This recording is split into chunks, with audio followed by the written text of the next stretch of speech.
Hello everyone and welcome back. In today's video we're going to be working on how to manage serial port connections for sites on Opera GX. The first thing you need to do is open up your settings. So I prefer using the shortcut alternate plus P. And once I've done that, next thing you're going to do is scroll all the way down to site settings, click on it, and then scroll all the way down to additional permissions. Click on the arrow to bring out additional permissions, and as you can see we have serial port. Now here, sites usually connect to serial port for data transfer features like setting up your network. Now if you want the sites automatically that when you visit them they should be able to ask to connect to your serial port, you choose to leave it on.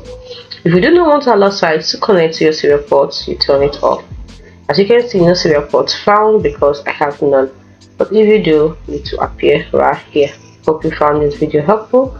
Do not forget to like and subscribe to the channel for more. Thanks.